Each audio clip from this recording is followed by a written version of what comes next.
Assalamualaikum warahmatullahi wabarakatuh. Kami dari kelompok Yeot sama dengan Yein akan mempresentasikan proyek akhir kami, yaitu eh, Tokoman. Di sini Tokoman adalah sebuah manajemen toko. Perkenalkan, nama saya Farhan Rahmansyah dan rekan saya. Saya Ahmad Fauzan Rozikil. Oke, di sini kami akan menjelaskan tentang implementasi kode program menurut desain pattern yang kita ambil. Yang pertama, singleton. Jadi, kode ini menggunakan pola desain singleton dalam Laravel untuk memastikan hanya ada satu instan dalam repository manager dan mix manager selama aplikasi berjalan. Dengan mendaftarkan keduanya sebagai singleton di service container, Laravel secara otomatis membuat dan menyimpan instan pertama kali layanan tersebut ketika layanan tersebut diminta, lalu menggunakan instan yang sama setiap kali diperlukan. Ini membuat aplikasi lebih efisien karena menghemat memori dan waktu. Untuk implementasinya sendiri ada di public function register void dalam kelas app provider yang dimana dia mengimplementasikan singleton yang memanggil instant pada mix manager. Lalu next ke bawah.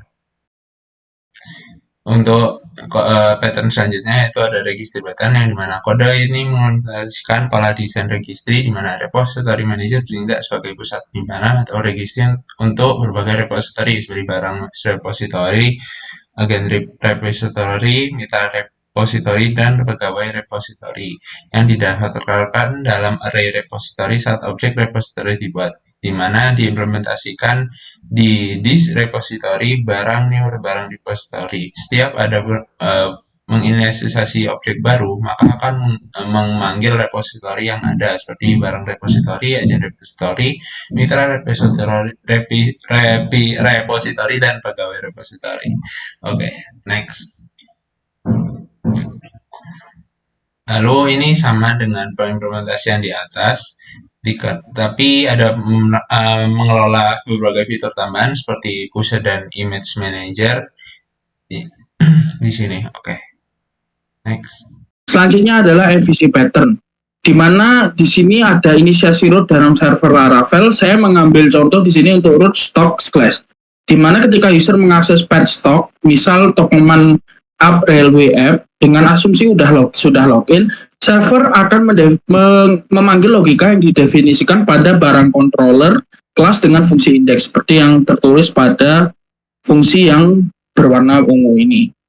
Oke, ini untuk penjelasan rincinya untuk prefix stock, penamaan stock, kemudian fungsi indeksnya yaitu dipanggil saat root stock slash diakses. Nah, kemudian setelah routing stock dilakukan, maka akan diarahkan ke barang controller dengan metode index. Yang dimana ketika barang controller ini diakses, maka akan memanggil konstruktornya terlebih dahulu, yaitu repository manager dan lain sebagainya. Repository manager untuk mengambil repository barang dari model stok barang, kemudian ada image manager dan pusher untuk fitur-fitur tambahannya. Kemudian ketika fungsi index dipanggil melalui root tadi, langkah yang diambil di sini adalah dia mengambil barang dari repository. Kemudian di sini melakukan return view berdasarkan dan mengirim sebuah variabel yaitu barang dari repository ini. Nah, jadi ketika rootnya diakses, dia akan masuk ke function index ini dan mereturn view. Jadi mereturn tampilan. Ini kemudian isi file sesuai yang di return yaitu stock.index.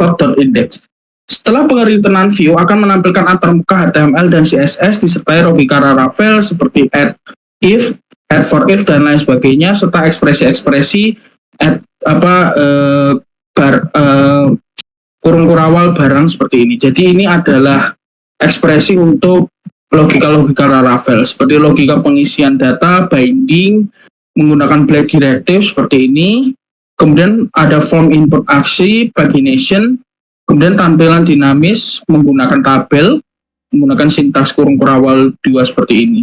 Nah, jadi intinya dari model yang dikirim repository tadi, dia dari root mengakses controller mengambil model serta mereturn view. Seperti itulah MVC pattern-nya.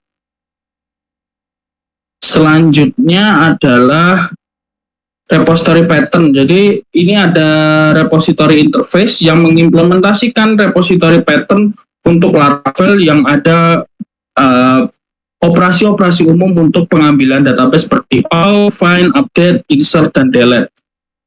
Nah, dengan adanya interface ini, setiap repository yang mengimplementasikan harus menyediakan definisi untuk metode tersebut sehingga memisahkan logika database dari controller yang dan mendukung fleksibilitas serta pengelolaan yang lebih baik.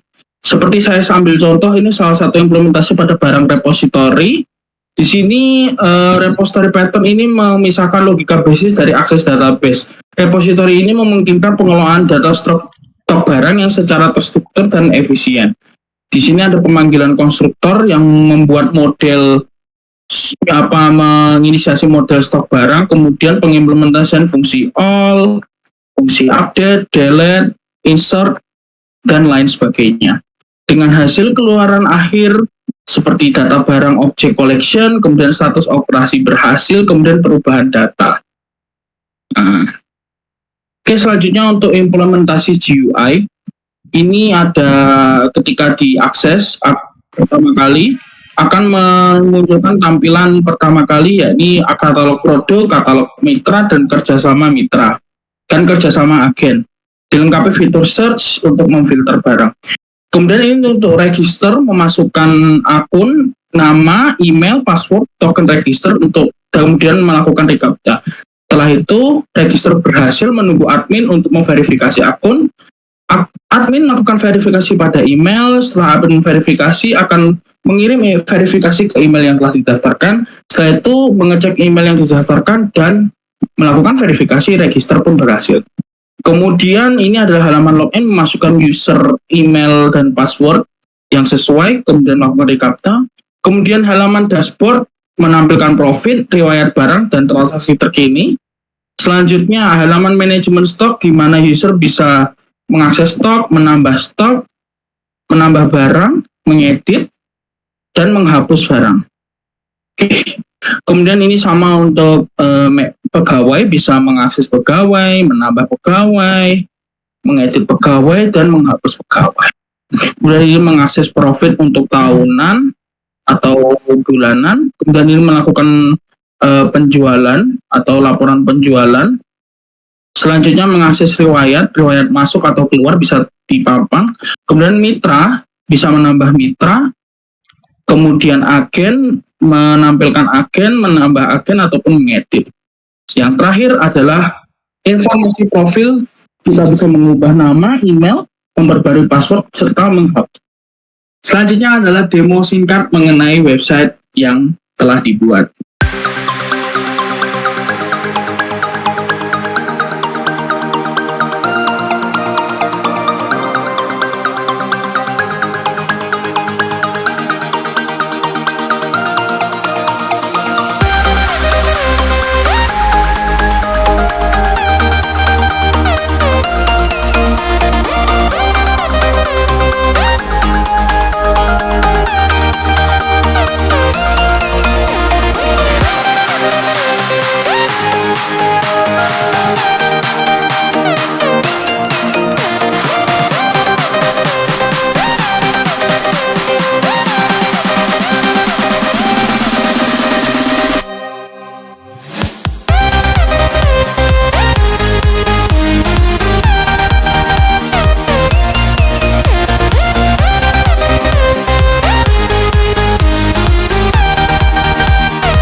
Data code terhapus maka akan terlogout. Baik, sekian presentasi dari kelompok Y-out sama dengan Y-in. Apabila ada kurang lebihnya kami mohon maaf. Wassalamualaikum warahmatullahi wabarakatuh.